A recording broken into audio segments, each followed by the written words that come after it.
Great, thank you. So just to reiterate, I am Sid. I am the Bronx River Greenway Coordinator at the Bronx River Alliance, and I'm going to turn it over to Cheryl for a quick introduction. Yes, good evening. Delighted to see everyone here. And as was noted earlier, I am Cheryl Brannon, and I am the facilitator for the Life Coalition, or better known as Yonkers Healthy Connections for Life. And essentially, we are a coalition of over 50 organizations that are working collaboratively to eliminate health disparities in the city of Yonkers. We started doing this work now over 10 years ago with a grant, Racial and Ethnic Approaches to Community Health. And then we continue doing the work through a Creating Healthy Schools and Communities grant, and we've made a significant impact. One of the other areas that we have touched on is a complete streets policy. In fact, back in 2016, we were delighted to have for the first time the city of Yonkers, and actually one of the first communities in the program, which is statewide, to have a complete streets policy adopted. So we've been very interested in ensuring that we provide streets in Yonkers that are accessible, that provide good transportation options, including biking, and that are safe. And we've been very pleased and proud as well to work closely with our city government as well as various other community partners. So I certainly support the Bronx River Alliance, delighted to have them as a member of our Life Coalition, and very happy for the great work and the advocacy that they've been doing in our community.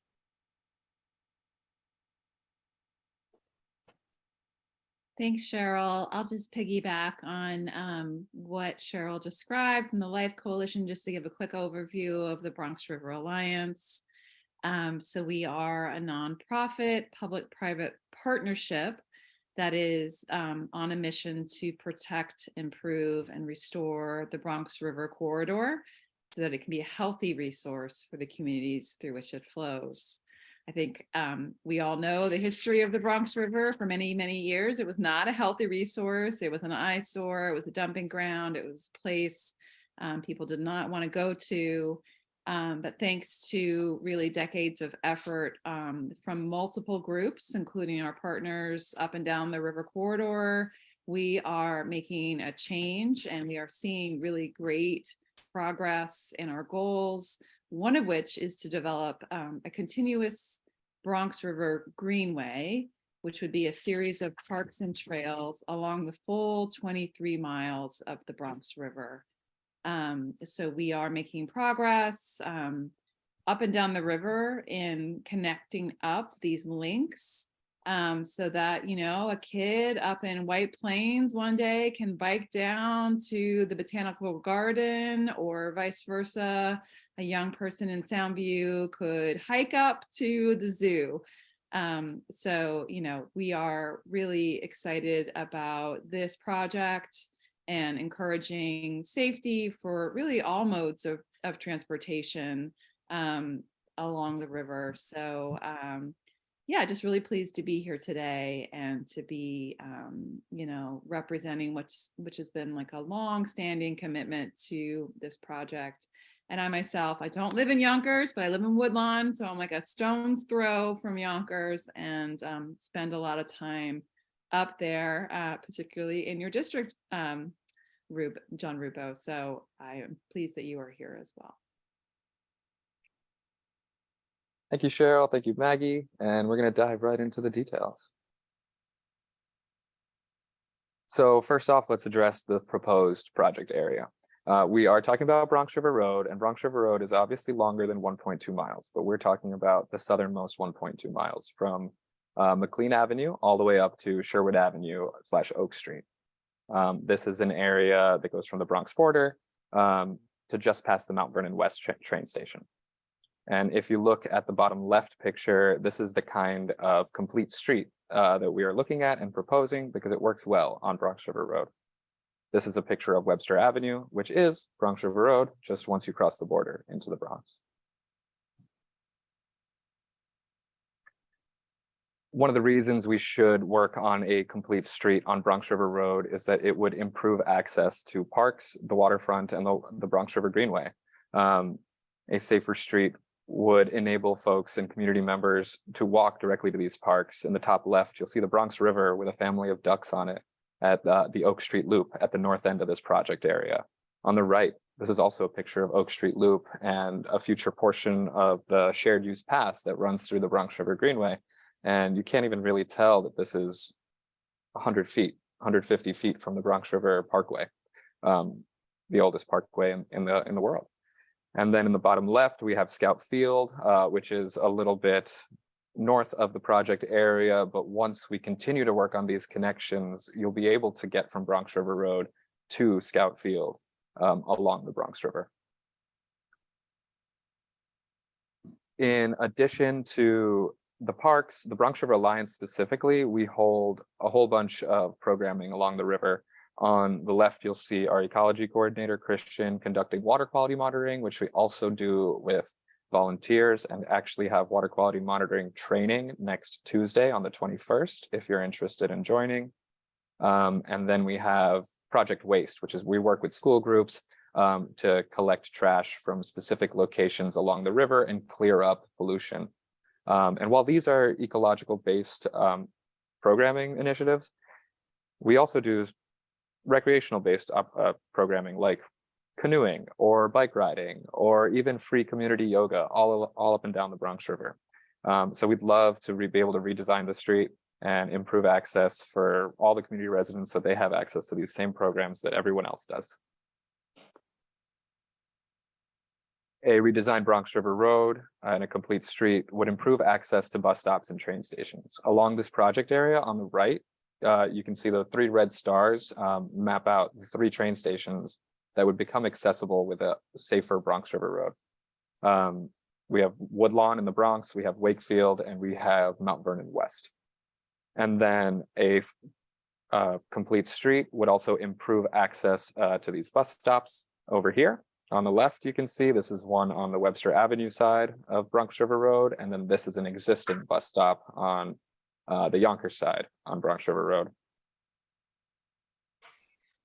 And you can see that the bus stop on the Bronx River Road side, this is supposed to be handicap accessible, but if you're entering from the corner, which is further back in the picture, there's a stone wall in the way, there's a fire hydrant, and it is essentially not handicap accessible. And Westchester County, one of their goals is to make all 3,000 plus of their bus stops and ADA compliant. So this could help us achieve that goal. And another important reason is that safe streets typically lead to stronger economies. I'm going to talk about a quick case study from the Safer Streets, Strong Economies report published in March of 2015. There is a road in Orlando, Florida called Edgewater Drive, and 1.6 miles were set aside and a 4-to-3 complete street conversion was completed.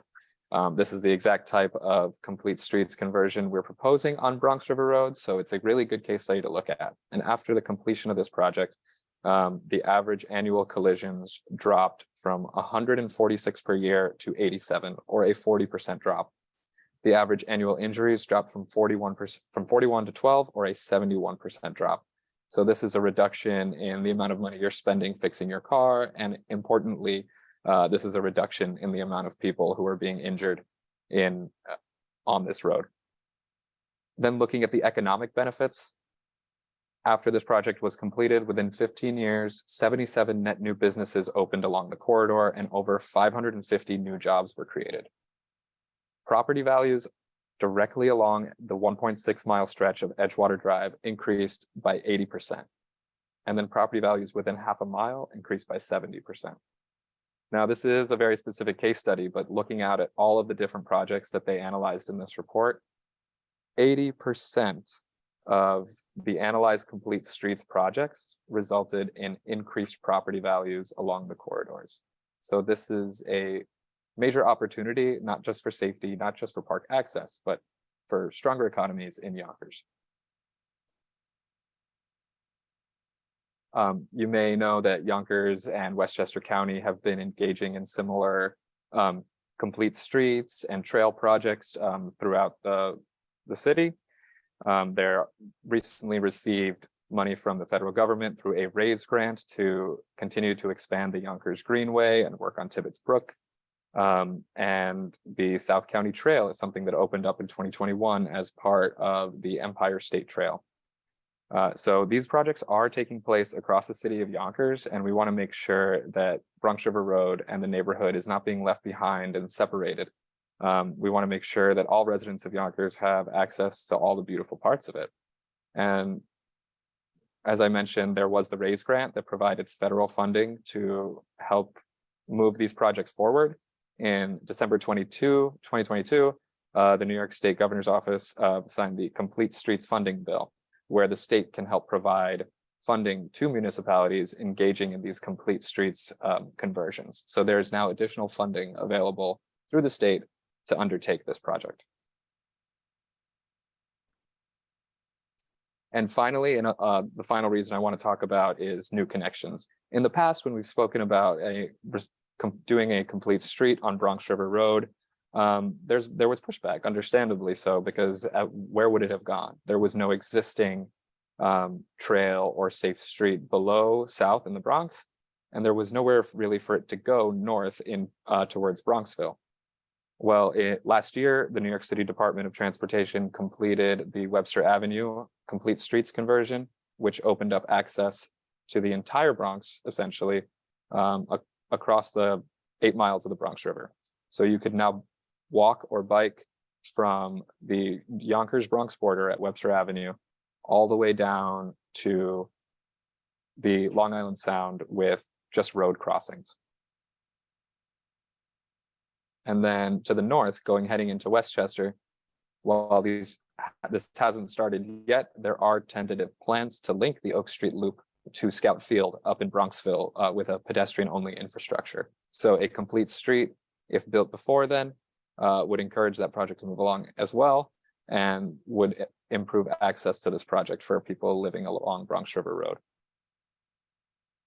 So I'm going to turn it over to Norma to talk about what Bronx River Road looks like right now. Yes, in reference to Bronx River Road, there's on the east side of it, it's a very narrow sidewalk, which has in several areas a fire hydrant, telephone poles, which makes it very, very difficult for anybody to walk through it.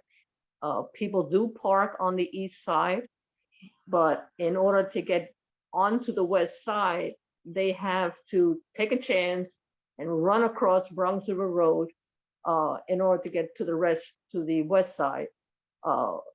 Parking is at a minimal on one area, so they do have to park on the east side.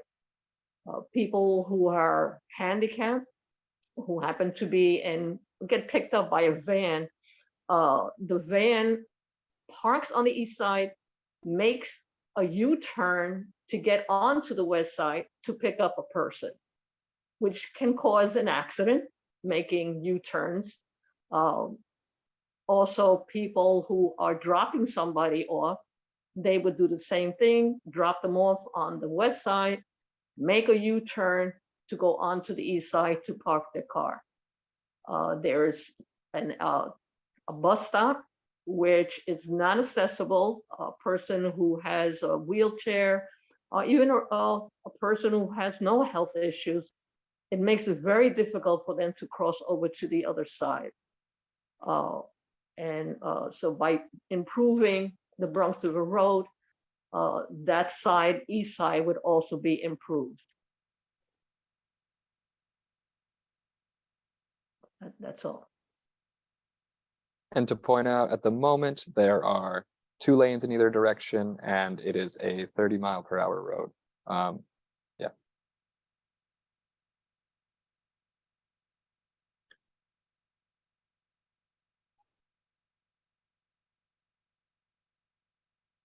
And then there are, in those two lanes, there is pretty minimal traffic and vehicle organization. You may have experienced this on Bronx River Road where you're driving in the left, one of the left lanes, either southbound or northbound. And there's a car up in front of you that's going to be making a left, but it's not a designated left turn lane. It's also a through lane. So you get trapped behind this left turner, and some people will swerve around into the right lane to get around, or you'll wait way too long to get past and miss the next traffic light. So that is an example of what it's currently looking like. And then the existing crossing distance is 62.34 feet. Pretty substantial. So now we're going to go into what a complete street could fix. So first off, I just spoke about crossing distance, so we'll stick on it. Crossing distance on a typical 4-lane road with a lane of parking on either side, so really 6 lanes, is over 60 feet. This is pretty substantial, and a complete street, when adding the protected lane, would reduce the crossing distance by about 20 feet, or almost 33%, by almost a third. Now, this can be hard to imagine how this can improve safety, but for me, maybe I can jog across, but let's say there's someone in a wheelchair or someone using a cane to get around. The difference between crossing a 40-foot road and a 60-foot road is substantial. So this would improve safety for a lot of people that are most vulnerable on our streets. Another fix is the organizing and the calming of traffic flow. So now we're talking about cars and drivers. I had spoken about dedicated lanes for turning, and this is in part of the Complete Streets proposal. We would move from a 2-lane in either direction to 1 lane in either direction, and a middle lane that is a dedicated turning bay and median that separates traffic at a safe distance as well. So one of the ways this is really great is it can reduce backwards pressure. Backwards pressure is when you're in the left lane that has the option to go straight or left. You have people behind you who are going straight and you're turning left. That can oftentimes create this urgency to get going before it's safe to. And then additionally to that, this prevents you from getting trapped behind a turning car. If you're behind a car that's turning left, you're able to get in a right lane that is designated as a through lane, and you can go directly around without getting trapped. And while we were doing outreach for this, we spoke with residents along Bronx River Road who have raised the concern of drag racing along Bronx River Road. And this is really happening because there's a lot of space. A single travel lane in either direction with the turning lane can help reduce speeding and reckless driving on Bronx River Road. Now, I want to point out that this middle picture is not an example of Webster Avenue. This is another project at some other part of the country, but the one on the left is actually Webster Avenue. This is an actual picture of Webster Avenue taken less than a month ago, not too far from Bronx River Road. And you can see not a lot of congestion there.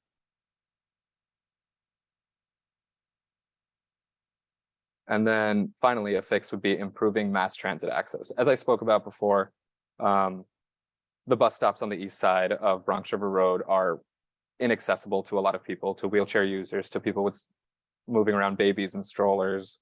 I'm not sure how one is expected to use that bus stop that you can see on the right. Westchester County has a goal to make all of the bus stops ADA compliant, and a complete street on Bronx River Road would help specifically in potentially creating bus islands that are safe and accessible. And what's important to note about these bus islands is that they typically require less space for a bus stop than a curb bus stop, according to conversations we've had with traffic engineers. So there is potential that there would be no loss in parking, or very minimal loss in parking with the addition of these bus islands. which I know is important to the many people who I have mentioned rely on cars to get around this neighborhood and Westchester and beyond. So finally, I want to end with our ask, and our ask for the residents of Yonkers and the residents of Council District 4 and the residents of Bronx River Road is to support a complete street on Bronx River Road. It would improve the access to the green spaces, to the parks, and to the waterfront of the Bronx River, as well as the Bronx River Greenway, which runs 23 miles from Valhalla to Soundview and the Long Island Sound. And it could improve safety, and it could improve the economy of the area, both in terms of for business owners and for homeowners. So that is exactly what we're asking for. I'd like to thank everyone who showed up today. Councilman Rubo, thank you for showing up. And thank you for Cheryl. Thank you to Cheryl, and thank you to Norma for representing the Life Coalition. And thank you, Maggie, for joining. I'd like to open it up to questions.